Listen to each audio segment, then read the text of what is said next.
ಕಾಂಗ್ರೆಸ್ನಲ್ಲಿ ಈಗ ಎರಡೇ ಚರ್ಚೆ, ಒಂದು ಸಿಎಂ ಕುರ್ಚಿ, ಇನ್ನೊಂದು ಕೆಪಿಸಿಸಿ ಪಟ್ಟ. ಒಂದರ ಹಿಡಿತ ಡಿಕೆಶಿಗೆ ಸಿಕ್ಕಾಗಿದೆ, ಇನ್ನೊಂದರ ಮೇಲೆ ಕೂರೋದಕ್ಕೆ ಪೈಪೋಟಿ ನಡೆಸ್ತಾ ಇದ್ದಾರೆ. ಆದರೆ ಅಹಿಂದ ಬಣ ಇದಕ್ಕೆ ಬಿಡ್ತಾನೇ ಇಲ್ಲ. ಡಿಕೆ ಕಣ್ಣಿಟ್ಟಿರೋ ಪಟ್ಟಕ್ಕೆಲ್ಲ ಟವಲ್ ಹಾಕಿ ಅಡ್ಡಗಾಲು ಹಾಕ್ತಾ ಇದೆ. ಇದರ ಮಧ್ಯೆ ಡಿಕೆಶಿಯ ಸಿದ್ದು ಹೆಸರು ದುರ್ಬಳಕೆ ಮಾತು ಕೈಯಲ್ಲಿ ಮತ್ತಷ್ಟು ಟಾಕ್ ವಾರ್ಗೆ ಕಾರಣ ಆಗಿದೆ.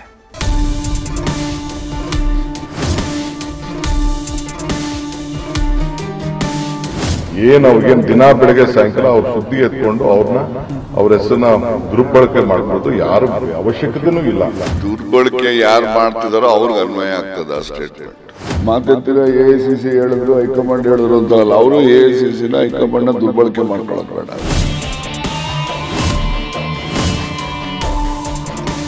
ಸಿದ್ದರಾಮಯ್ಯ ಕಾಂಗ್ರೆಸ್ನ ಪವರ್ಫುಲ್ ಲೀಡರ್, ಅಹಿಂದ ಮತಗಳನ್ನ ಒಟ್ಟುಗೂಡಿಸಬಲ್ಲ ನಾಯಕ. ಸಿದ್ದು ಇರೋವರೆಗೆ ಕೈಗೆ ಶಕ್ತಿ. ಒಂದು ವೇಳೆ 2028ರ ಚುನಾವಣೆ ವೇಳೆಗೆ ಅಹಿಂದರಾಮಯ್ಯ ರಾಜಕೀಯಕ್ಕೆ ಗುಡ್ ಬೈ ಹೇಳಿದ್ರೆ ಕಾಂಗ್ರೆಸ್ನ ವರ್ಚಸ್ಸು ಕಡಿಮೆಯಾಗುತ್ತಾ? ಸದ್ಯಕ್ಕೆ ಇದೇ ವಿಚಾರ ಕೈನಲ್ಲಿ ವಾಗ್ಯುದ್ಧಕ್ಕೆ ಕಾರಣವಾಗಿದೆ.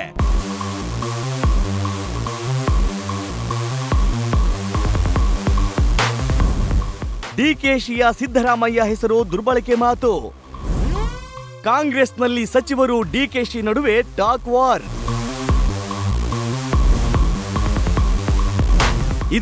ಇದೇ ಮಾತು ಸದ್ಯಕ್ಕೆ ಕಾಂಗ್ರೆಸ್ನಲ್ಲಿ ಮತ್ತಷ್ಟು ಬಣ ಬಡಿದಾಟಕ್ಕೆ ದಾರಿ ಮಾಡಿಕೊಟ್ಟಿದೆ. 2028ರ ಚುನಾವಣೆಗೂ ಕಾಂಗ್ರೆಸ್ಗೆ ಸಿದ್ದರಾಮಯ್ಯ ಅನಿವಾರ್ಯ ಎಂಬ ಸತೀಶ್ ಮಾತಿಗೆ ಟಕ್ಕರ್ ಕೊಟ್ಟಿದ್ದ ಡಿಕೆಶಿ ಸಿಎಂ ಹೆಸರನ್ನ ದುರ್ಬಳಕೆ ಮಾಡ್ತಿದ್ದಾರೆ ಅಂತ ಸ್ವಪಕ್ಷೀಯರಿಗೆ ಕುಟುಕಿದ್ರು. ಇದೀಗ ಡಿಕೆ ಶಿವಕುಮಾರ್ ಮಾತಿಗೆ ಸಚಿವ ಕೆಎನ್ ರಾಜಣ್ಣ ನೇರ ಟಕ್ಕರ್ ಕೊಟ್ಟಿದ್ದಾರೆ. ನೀವು ಎಐಸಿಸಿ ಹೆಸರು ದುರ್ಬಳಕೆ ಮಾಡಿಕೊಳ್ತಿಲ್ವಾ ಅಂತ ತೀಕ್ಷ್ಣವಾಗಿ ಪ್ರಶ್ನಿಸಿದ್ದಾರೆ. ದುರ್ಬಳಕೆ ಯಾರು ಮಾಡ್ತಿದಾರೋ ಅವ್ರಿಗೆ ಅನ್ವಯ ಆಗ್ತದ ಸ್ಟೇಟ್ಮೆಂಟ್. ನಾವೇನು ಸಿದ್ದರಾಮಯ್ಯನವ್ರನ್ನ ಹೆಸರು ದುರ್ಬಳಕೆ ಮಾಡ್ಕೊಂಡು ನಾವೇನೋ ಅಲ್ಲಿ ಡಾಲರ್ಸ್ ಕಾಲೋನಿ 4 ಮನೆ, ಸದಾಶಿವದಲ್ಲಿ 4 ಮನೆ, ತುಮಕೂರಲ್ಲೂ 4 ಮನೆ ಏನು ತಗೋಬೇಕಾಗಿಲ್ಲ.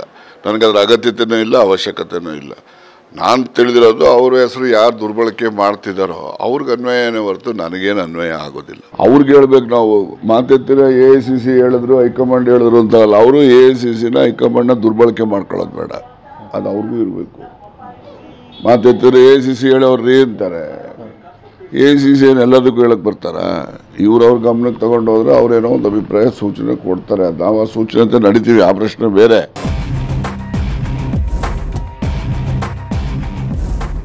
ರಾಜಣ್ಣ ಮಾತಿನ ಬಗ್ಗೆ ಚರ್ಚೆ ಬೇಡ ಎಂದ ಡಿಕೆಶಿ. ಸಚಿವ ಕೆಎನ್ ರಾಜಣ್ಣ ಎಐಸಿಸಿ ದುರ್ಬಳಕೆ ಮಾತಿಗೆ ಡಿಸಿಎಂ ಡಿಕೆ ಶಿವಕುಮಾರ್ ಸೈಲೆಂಟ್ ಸೂತ್ರವನ್ನ ಅನುಸರಿಸಿದ್ದಾರೆ. ಈ ಬಗ್ಗೆ ಚರ್ಚೆ ಮಾಡೋದು ಬೇಡ ಎನ್ನುತ್ತಾ ಮಾರ್ಮಿಕ ಮಾತುಗಳನ್ನ ಆಡಿದ್ದಾರೆ.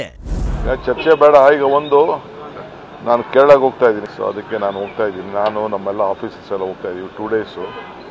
ಅಲ್ಲೆಲ್ಲ ಭಾಷಣ ಮಾಡಿ ಬಂದು ಮಾತಾಡ್ತೀನಿ.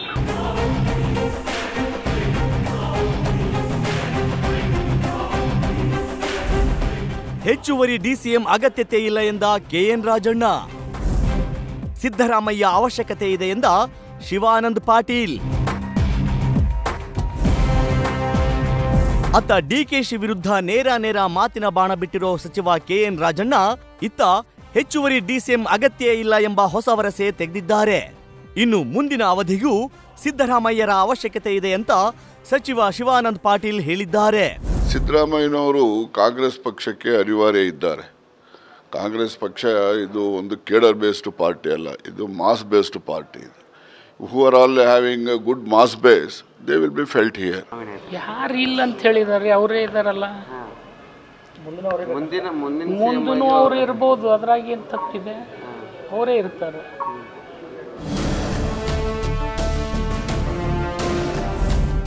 ಎಐಸಿಸಿ ಅಧ್ಯಕ್ಷರ ಭೇಟಿ ಮಾಡಿದ ಕುಣಿಗಲ್ ಶಾಸಕ. ಸಿಎಂ ಅಧಿಕಾರದ ಬಗ್ಗೆ ಮಲ್ಲಿಕಾರ್ಜುನ ಖರ್ಗೆ ಮೌನ. ಕೆಪಿಸಿಸಿ ಪಟ್ಟದ ಪೈಪೋಟಿ, ಸಿಎಂ ಹುದ್ದೆಯ ಗುದ್ದಾಟದ ಮಧ್ಯೆ ಕುಣಿಗಲ್ ಶಾಸಕ ರಂಗನಾಥ್ ಎಐಸಿಸಿ ಅಧ್ಯಕ್ಷ ಮಲ್ಲಿಕಾರ್ಜುನ ಖರ್ಗೆಯನ್ನ ಭೇಟಿ ಮಾಡಿದ್ದಾರೆ. ಡಿಕೆ ಬಣದಲ್ಲಿ ಗುರುತಿಸಿಕೊಂಡಿರೋ ರಂಗನಾಥ್ ಭೇಟಿ ಬಗ್ಗೆ ಹಲವು ಚರ್ಚೆಗಳು ನಡೆಯುತ್ತಿವೆ. ಇತ್ತ ಪೂರ್ಣಾವಧಿ ಸಿಎಂ ಬಗ್ಗೆ ಮಲ್ಲಿಕಾರ್ಜುನ ಖರ್ಗೆ ಪ್ರತಿಕ್ರಿಯಿಸದೆ ಮೌನ ತಾಳಿದ್ದಾರೆ. ಸರ್ ಕರ್ನಾಟಕಕ್ಕೆ ಕೇಂದ್ರದಿಂದ ಅನ್ಯಾಯ ಆಗ್ತಿದೆಯಲ್ಲ ಸರ್? ನಾನು ತಿಳಿದಂಗೆ ಸಿದ್ದರಾಮಯ್ಯ ಸಾಹೇಬರು ಮತ್ತು ಡಿ ಕೆ ಶಿವಕುಮಾರ್ ಸಾಹೇಬರು ಎರಡು ಕಣ್ಣುಗಳಿದ್ದಂಗೆ ಕಾಂಗ್ರೆಸ್ ಪಕ್ಷಕ್ಕೆ. ಇವತ್ತು ಅಧ್ಯಕ್ಷರಾಗಿ ಕಾಂಗ್ರೆಸ್ ಪಕ್ಷವನ್ನು ಸರ್ಕಾರವನ್ನು ತಂದಿರೋಂಥದ್ದು ಡಿ ಕೆ ಶಿವಕುಮಾರ್ ಸಾಹೇಬ್ರದ್ದು ಶ್ರಮ ಎಷ್ಟಿದೆಯೋ ಅಷ್ಟೂ ಸಿದ್ದರಾಮಯ್ಯ ಸಾಹೇಬ್ರೂ ಇವತ್ತು ಮಾಸ್ ಲೀಡ್ರಾಗಿ ಎಲ್ಲ ವಿಚಾರದಲ್ಲೂ ಕಾಂಗ್ರೆಸ್ ಪಕ್ಷವನ್ನು ಮುಂದೆ ತೆಗೆದುಕೊಂಡು ಹೋಗೋದ್ರಲ್ಲಿ ಇಬ್ಬರ ಒಂದು ಹೋರಾಟ ದೊಡ್ಡ ಮಟ್ಟದಿದೆ. ಮನೆಯೊಳಗಿನ ಕಿಚ್ಚು ಮನೆಯ ಸುಟ್ಟದ್ದಲ್ಲದೆ ನೆರೆಮನೆಯ ಸುಡುತ್ತಾ ಎಂಬ ಮಾತಿನಂತೆ ಕಾಂಗ್ರೆಸ್ನಲ್ಲಿ ಹೊತ್ತಿರೋ ಬೇಗುದಿಯ ಬೆಂಕಿ ಸರ್ಕಾರವನ್ನೇ ಭಸ್ಮ ಮಾಡುವ ಮುನ್ನ ಕುರ್ಚಿ ಕಿತ್ತಾಟ ಬಿಟ್ಟು ಒಗ್ಗಟ್ಟಿನ ಪ್ರದರ್ಶನ ಮಾಡಿದ್ರೆ ಒಳಿತು. Harish Kakol, political bureau, news first. News first ನಿರ್ಭೀತಿಯಿಂದ ನಿಮ್ಮ ಪರವಾಗಿ.